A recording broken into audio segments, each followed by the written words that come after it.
What's up, party people? It is Sunday, August 3rd, 2025. My name is Christopher Alexander Robert Clark-Youngblood.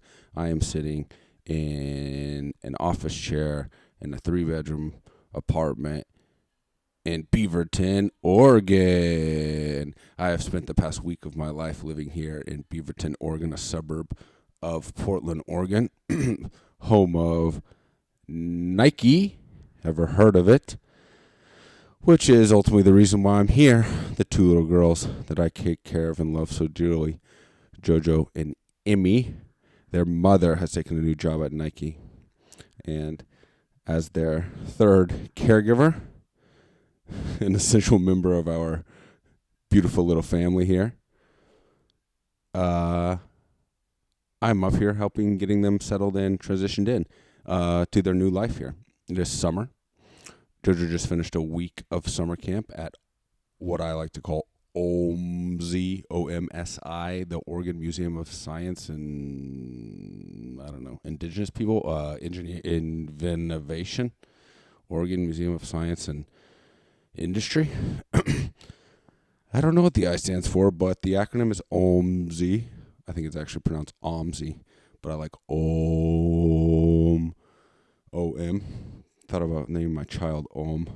O-M. It's so simple. It's kind of beautiful, right? It's kind of ugly but beautiful. Om. And I think maybe it's the sound that like the universe's frequency, or like maybe the sound of the Big Bang is Om. That yoga meditation sound. Anyway, Jojo finished a week at OMSI, or a couple weeks at OMSI, but yeah, that's what I basically did this week, is pick Jojo up from OMSI, pick Emmy up from preschool at her new Korean preschool. She was at a Korean preschool back in LA, and it's a very similar situation here at a Korean lady's house. Cute little kids, but this lady's super protective of her little Korean babies, which I understand, but I love playing with those Korean children. I love playing with all children regardless of their nationality. But Korean kids are particularly cute. And I miss the little ones I was playing with back in LA and formed relationships with. I love those kids. And this lady is like, I've only picked Emmy up once this week, but I don't think I'm necessarily going to be like welcomed into the home to like run around and play tag and with these kids, which makes me miss LA, but also appreciate the time I do get to spend meeting these new kids.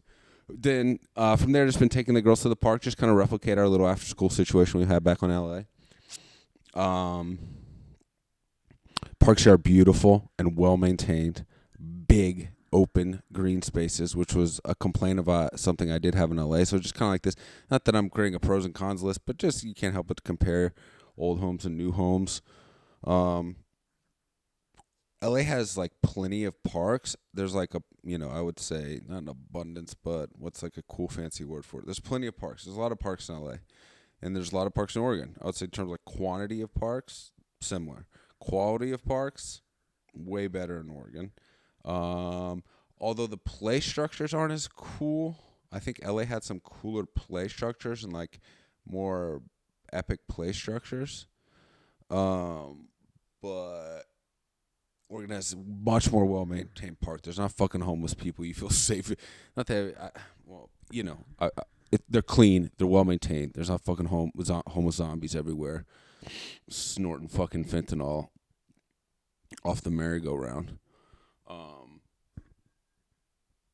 And there's big, wide-open spaces. But there haven't been a ton of people out. It's been hot, I guess, for Oregon. Like, it was in the 80s.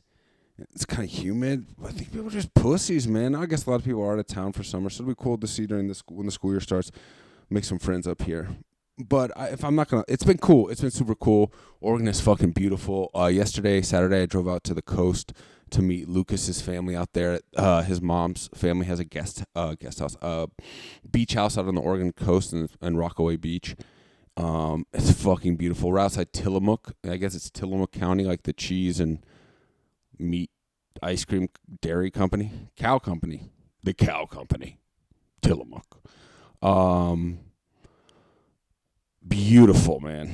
But winter's coming, I know that. Just standing by the beach last night, It was super cold, not even at night, like at sunset. Super cold. I hate cold weather, dude, because you have to be inside. You can't be outside running around. I love being outside. I love doing yoga outside. So we'll see, man. Just trying to stay present every day. Enjoy the time I have here. I can't, if I'm being totally candid, which I want to be on this podcast, this show does feel like the time here is going to be very short, till the end of the year. Man, and like yesterday, I drove out to the beach. JoJo's not here this weekend. She went with her mom down to Burbank, back to LA, for a weekend to have a birthday party with her friends, from back home, which I think is awesome. And I hope she continues to be able to maintain her contact with her friends back home. I drove out to the beach, and so it was just Emmy there. And like, I love spending time with Luke and getting to know his family, but like, my priority when I'm here in Oregon is to spend time with the girls. And so Emmy's cousins are there, and there's 1,000 adults, multiple adults. So it's like time her and I are gonna hang out is limited, which is awesome and cool. It's just cool to be around her. But we did have a moment where she asked me to carry her down to the beach to play with her cousins and her aunt, and then carry her back up. So we had maybe 5 minutes alone together on the walk, and just appreciating her being there, her cheek on my cheek. Amy's so much more. Amy's so affectionate.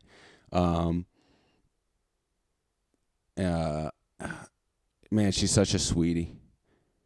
I love those girls so much, and yeah, I don't want to cry because I'm happy, but that I have them in my life. But yeah, it's cool, man. To kind of be in a situation like this too, because it forces you to be grateful. Much of my life has been very kind of nomadic, and here I am again, right? Going from LA, temporarily here in Portland, and then things are going very well between my girlfriend and I, during a week of long distance thus far, but it feels very positive and good and healthy, their relationship. So, I'm going to be moving back to LA in all likelihood to be with her.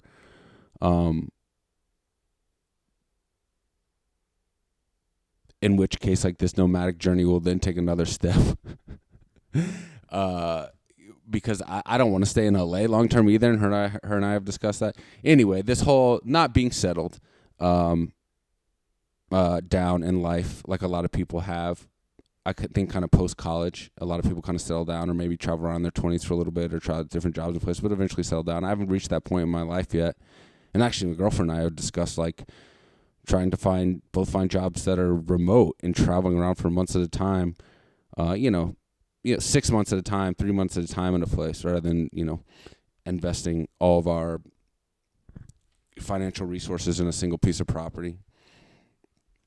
So potentially continue a nomadic lifestyle, even if I have a serious relationship. And we've discussed that, obviously, very preliminary, all these discussions, just like more thought exercises of doing that even with young children. So everything is temporal in life, man. Every moment is kind of fleeting and short and then goes. But, if you, instead of lamenting the passing of time or missing people or thinking about the past, I'm trying, and I feel like I am starting to develop the capacity to be more grateful of the moment.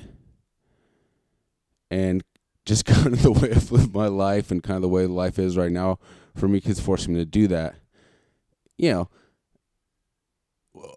Just as an example, like, let's say I have 5 months with the girls here, and then that's the end of this little 6-year journey we've had together, and I can see the end of it, like 5 more months, right? It makes every month, every day, every pickup I have with them more special. But that's all of life, because it's a temporal experience. And so I think if we can all, the more we can, me can cultivate the ability to embrace the beauty of, like, I guess, temporality or the finiteness of life. Although I do also like to believe in the concept of infinity. If the scientific theory or whatever the theory of the universe is infinite, then why couldn't an individual life also be infinite?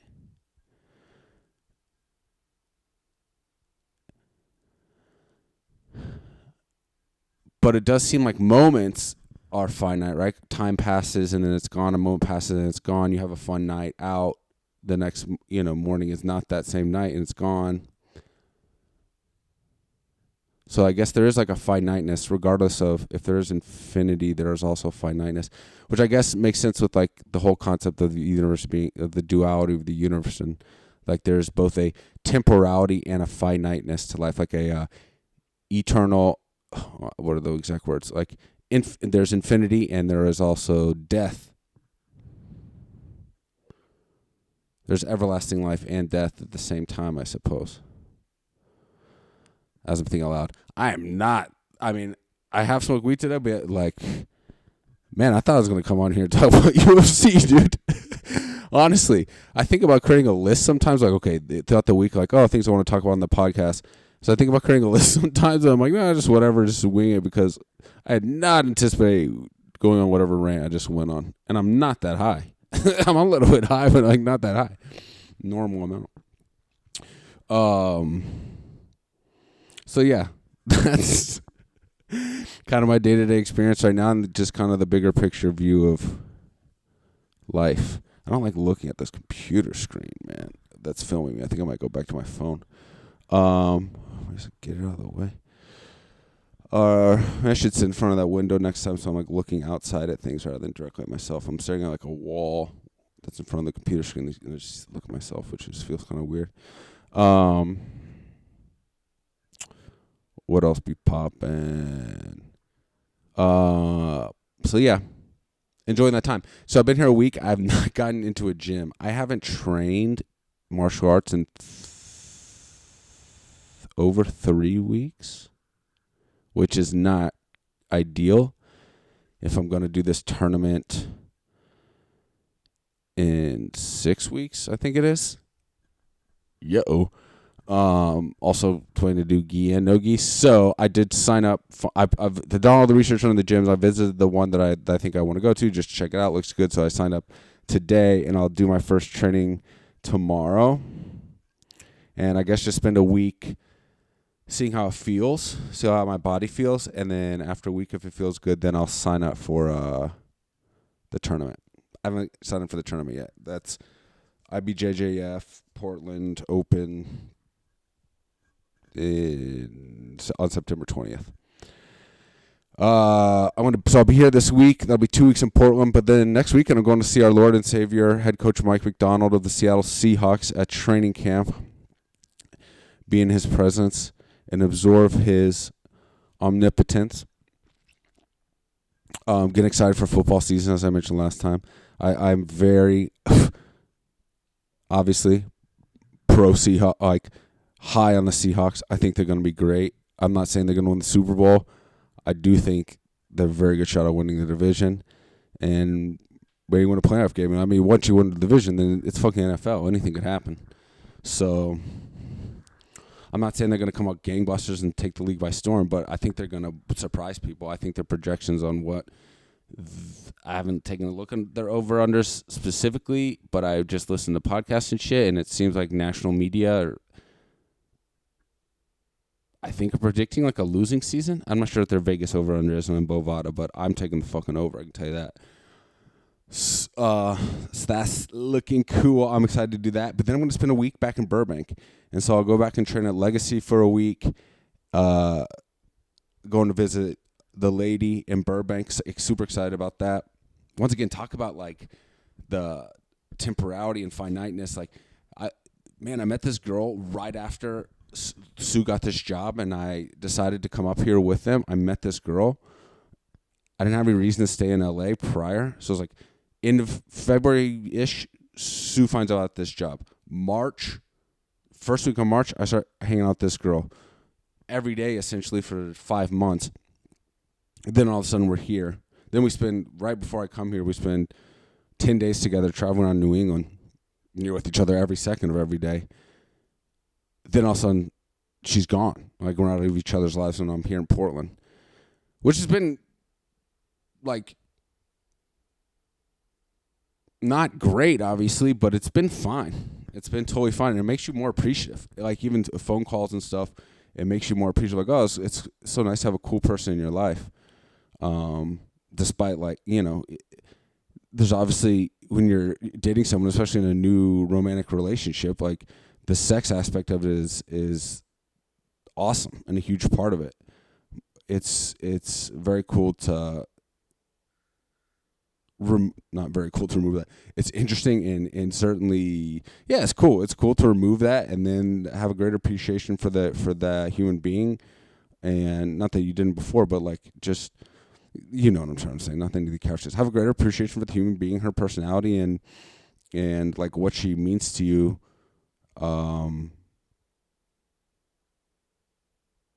As a part of your being, in a way.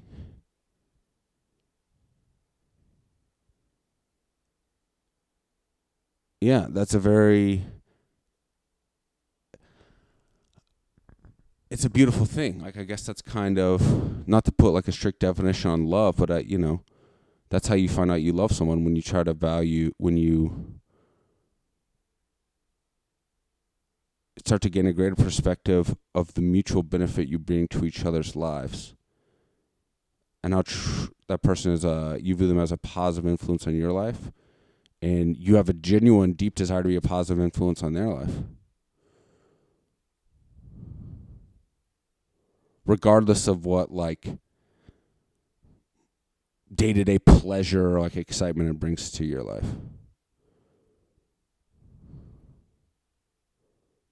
Yeah, so that's cool. I'll see her for a week back in Burbank, and me back here on this little daily routine where back in LA I was training during the day from like 10 to 1, living, because I could come home at the end of the day and I had my own space and guest house. I think at some point I'm going to have to start training at night, because after starting in September, I'm not going to have my own space. I'm going to be in their basement. I'll have a separate entrance and things like that, but I think we all need our space at the end of the day, for me to drop the girls off, kind of detach, let them get settled for dinner in the night, and then maybe me go off and train, and then I come back as like the night is winding down there, get ready for bed. I'll eat dinner, hop in the shower. We'll do it again the next day. Also, the sun stays out here so late. I'm gonna need something to do after I drop the girls off around 5:36. So I'm not sure. It's not as comprehensive a class schedule that this gym has. So I don't think I'll be. I'm definitely not going to be training 3 consecutive classes in a row, which I found very beneficial back in LA. I guess I will for 1 week when I'm back visiting Puram, but yeah, I'm gonna have to figure out a way to, I guess, just train most, like, some weeks back in LA I'd only train 3 days. A lot of weeks I think I'd only train 3 days, but I was training 3 classes a day those days, and then on my off days I was doing yoga, I was doing sauna or drilling or something like that. I think I'll be training in the gym Monday through Friday for sure. Dude, if I'm only doing 1 class a day, I think I need to be in the gym Monday through Friday. Although I don't know the intensity of the classes. That remains to be seen. But I'm excited to get all that started, training back, starting to get into it. It's cool. It's also very nice to know that, like, I can be happy and calm for 3 weeks without having to engage in rigorous physical exercise. There's even a week there where I didn't even really do yoga, and I just started getting back in the sauna this week. So my exercise routine the past 3 weeks has been fucking mild from what I'm used to, and I still felt relatively chill, and a lot of fucking changes and traveling and stuff, living out of a bag and shit. So, and everything's been chill, man. It's been fun. I've been happy, and like excited about like things to come, regardless of the uncertainty. And like, definitely, like, dude, financial, just like, I don't know, man. It's like, I have no idea what I'm going to do professionally. Potentially, like, as soon as winter comes or whatever, So but I don't feel stressed out about it. Maybe I should. I feel more excited than stressed, honestly, about whatever comes next. So, yeah, I'll certainly keep everyone posted. Yeah. Sports-wise, like I said, NFL coming up. I'm going to go up to training camp. Super excited for... It's now August, man, so this is it. This is 1 month. This is training camp month. August. There will be college football this month, I believe. Isn't there college football at the end of August? We're talking like a month, 5 weeks away from fucking NFL season, so in college football season. That's awesome. UFC is pop. Let's see. Obviously, UFC is the main one. So anything else? Soccer. I stopped watching soccer since I spoke last week. I don't really know. I'm not gonna follow fucking club soccer, international club soccer. I'm not following MLS. So it was cool to check out the Gold Cup. Gold Cup. Was that what it was? Yeah, Gold Cup and the FIFA World Cup. But I think I'll be out on soccer until World Cup next year.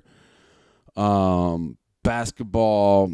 I'm high on the Hawks. I think I mentioned that. Apparently the Clippers have made some moves. I'm always down to root for the LA team, Southern California teams. Really California teams. It's starting to feel more and more like California is my home.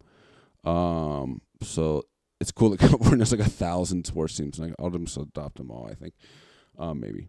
But certain teams above others. But I like the Clippers because they're like the, stepchild of LA. They're always in the shadow of the Lakers. It's like the Chargers. I like the Chargers because they're in the shadow of the Rams. I like these like lesser known teams that don't really have like a robust fan base. Playing with the Clippers, I don't know, makes them not gonna whatever. I'll talk basketball next fucking NBA playoffs unless something crazy happens. The league's fucking rigged to some extent, as I've discussed.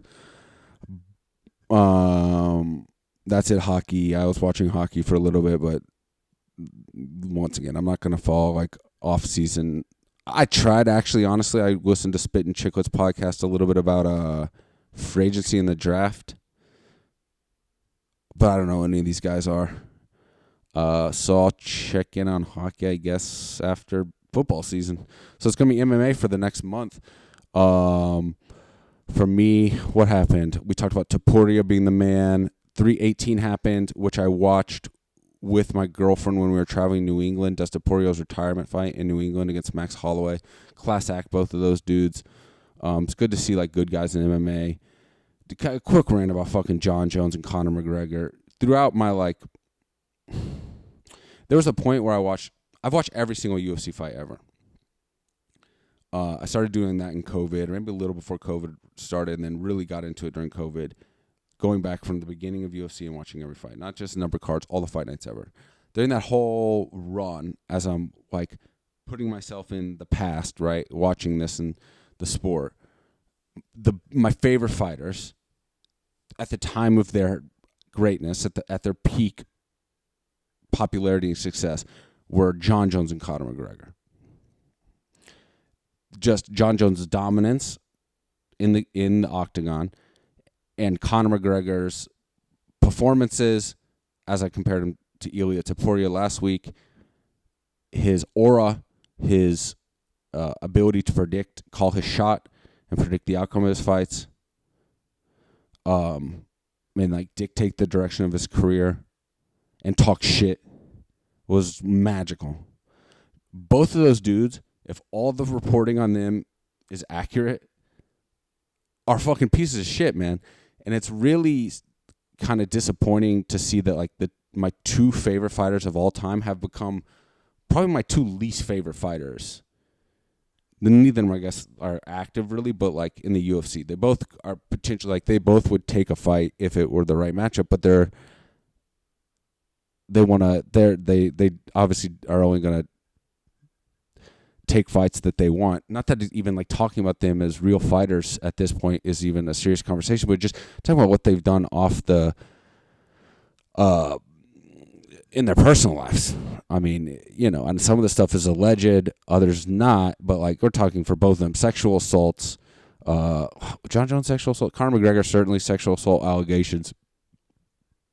I mean, just like I don't know what the range between him and his wife is, and I'm not here to judge anybody's fucking personal life in that respect, but you're talking about criminal behavior with women, with like bystanders. The guy just seems like a fucking piece of shit, man. And John Jones, the same thing. The guy is like multiple hit and run accidents involving innocent women. One woman, a pregnant woman. Then this most recent one, like tripping on mushrooms and drunk or something, and like threatening to have police officers murdered and shit.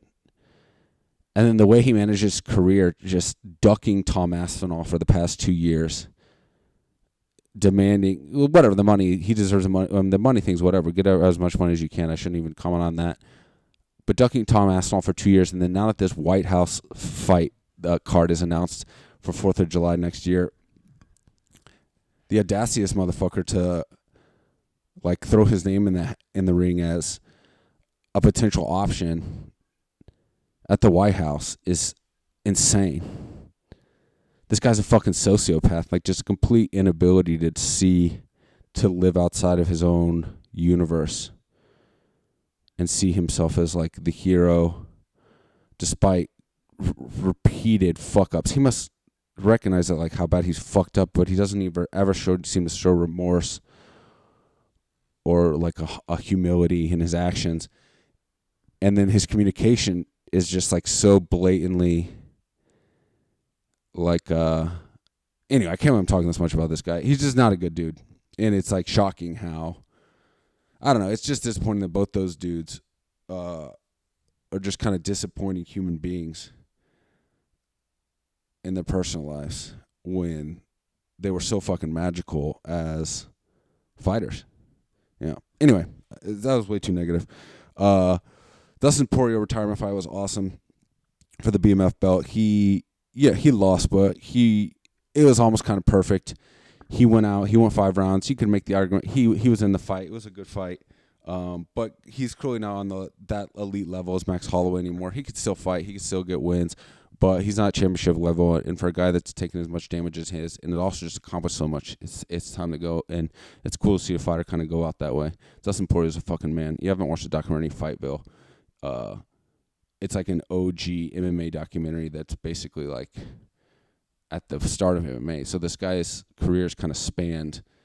You know, the sport only started in 1993. This guy's career kind of spanned most of what is known as modern day MMA. So super cool guy. The week before that, Derek Lewis fought Taliesin Teixeira in Nashville, and the knockout was awesome. It was an early stoppage kind of, but Taliesin Teixeira pulled himself on the fence pretty blatantly. Although, me personally, I kind of think they should be able to use the fence in a way. I don't know. I guess not, because it prevents takedowns so blatantly, but Derek Lewis is the fucking man. Talk about a guy who has been one of my favorite fighters ever, and the opposite, has totally lived up to it out of the cage. He's a hilarious guy, but not like, look at me,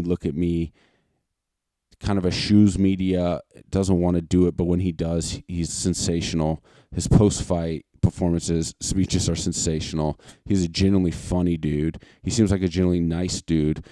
I know he's like helped during hurricanes and shit like that, and just things he's done, and the stories about him in the media are ones of like character and, you know, helping out. And he did have prior to being a professional fighter, he did have issues, like legal issues as a young man, and overcame them and changed his life. And it's like, it's just a fucking story of like a high quality human being, and obviously a high quality fighter. All-time leader in UFC in knockouts, I think. All-time knockout leader in UFC history, I believe. And just the fucking man outside the cage. So I love Derek Lewis. Congrats to him. Congrats to that on that knockout. And dude, heavyweight is so shallow. This motherfucker might get a title shot next fight. And he's like 2-4 in his last 6 fights or something like that. But people love him, and he puts on performances, and he gets crazy knockouts. And apparently makes some significant changes in his training. And for the first time ever, he's like really taking his training and diet and everything seriously. And he's like pushing 40 now. So, but in heavyweight, man, you can have success into your 40s. So I'd love to see Derek Lewis get a title shot. I think Tyron also fucks him up, but still be cool to see for him to get some more money and get some more notoriety. Or maybe a heavyweight BMF belt. Derek Lewis is the man. All right, that's a lot of UFC talk. I'm gonna watch UFC Abu Dhabi which was the fight night after UFC 318. So it was UFC Nashville. That was Lewis over Taliesin Teixeira. UFC 318 was Poirier retirement fight against Holloway. Then is UFC Abu Dhabi, which I'll watch this week. And then after that is UFC Apex card that ended up being the first ever all-Asian main event. Tatsuro Taira versus Park Chan-ho Park what's his first name? I can't remember his first name. Anyway, this guy, I actually watched that fight last night because it happened yesterday, and my girlfriend went to the fucking thing, the Apex show. She went to the show. She has like a Korean connection, Korean MMA community, and the dude got her ticket. She flew out to the Apex and was there. And the Apex is like this tiny venue. I think tickets there are super expensive and hard to get. And so it was cool. I don't know if they're hard to get actually. Anyway, it was cool that she got to have the experience. Especially she's Korean, and this is all Asian main event. That was cool to see. Cool for her to see, and just cool to know someone that went, and just know anyone that went to the Apex is cool to have someone that went to Apex as like a hardcore MMA fan. It's a tiny little warehouse, and you're watching UFC fights like way up close, and it sucks that there's no crowd, but it's also cool because you hear the coaching and you can hear everything. You can hear the strikes and you can hear everything. So very cool experience. Unfortunately, the Korean dude Park lost to the Japanese dude Taira. And, yeah, dude, I thought this Korean guy Park looked fucking great in his first couple UFC fights. I thought he had real potential, but it wasn't even close. He got ran over. So I did watch that main event just because I wanted to talk to her about it, but I haven't watched the rest of the card and any of that. So I will watch Robert Whittaker, RDR, Renier de Ridder from Netherlands in Abu Dhabi, and then I will watch this UFC Apex card of the first ever, or the rest of the card, and that'll be it. Then I'll be all caught up on MMA. I could potentially do that by the next episode by this weekend, and I'll be all caught up on MMA for the first time. Did I never turn this motherfucker on? I never turned on my backup camera, so I hope to God this thing's been recording. That'll be the first time I'm caught up on MMA since this time last year, the start of last football season. Because the start of last football season, it took me like 2019 through 2023 to get all caught up watching every UFC fight. I think maybe 2024 basically I was like watching everything live. Maybe a little bit of 2023. Anyway, by the start of this time last year, the Olympics started, and I was watching MMA, but started falling behind. I'm catching up with watching every event weekly because Olympics and NFL season started, and I was definitely trying to stay caught up on the NFL season just because it's impossible in America to not, even if you turn off your phone, it's impossible in America. For me, at least, people I talk to not find out what's going on in the NFL. I can't be a month behind on fucking NFL season, and watch them at my own pace. Where in MMA you can do that just because it's not as ingrained in the culture. Although I hang out at gyms, but even in though I'm at a martial arts gym every week, honestly you probably hear more NFL. Although not that much in LA. Anyway. And then my friend group, texting friend groups, friends back home, college football, and then dogs. I got to stay caught up on the dogs, man. I can't not be caught up on the dogs week to week. I may be a day or two behind, but I can't be fucking a week behind. So in a month behind in college football season. So anyway, it took me a year to get back caught up on MMA, and hopefully be watching it live week to week. I need to limit the amount of podcasts, previews I listen to. There's no point in listening to previews, right? Listening to pundits guess about what's going to happen or whatever. There's a little bit of value in that, I guess, but I know enough about at least watching the sport and what's going on. Just kind of stick to direct interviews from the fighters themselves, and then post shows I like to recap what happened and shit like that. And for me to reflect on these guys giving themselves and giving their pieces of themselves, both in football and in MMA. So I do like spending time appreciating what they've given. The previews is less valuable to me at this point. So I need to at some point, dude, I haven't listened to Rogan in a month. It's like my longest Rogan break I've ever taken since I started listening to Rogan in 2017. I think I started listening to Rogan. So got to get back on Rogan, get caught up on Rogan next, and then start studying the history of the universe. Is at least right now and the history of humanity and the Earth and human history and all that shit is kind of like my longer term idea of what I want to kind of invest my time in learning and shit, in addition to martial arts and yoga and all that. I think that's it. That's my schedule. I'm going to be hanging out with the girls, get back training martial arts, gonna have a trip to Seattle, trip down to LA.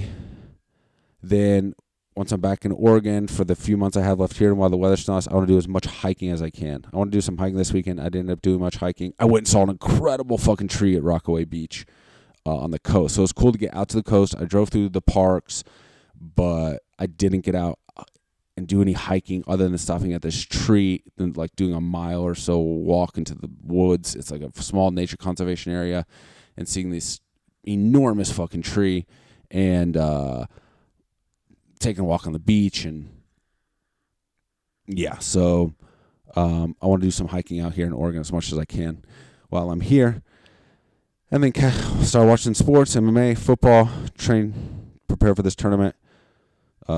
Continue developing my relationship, albeit a long distance one right now, and truly enjoy all my time I have here with the girls and Lucas and Sue and Luke's family now.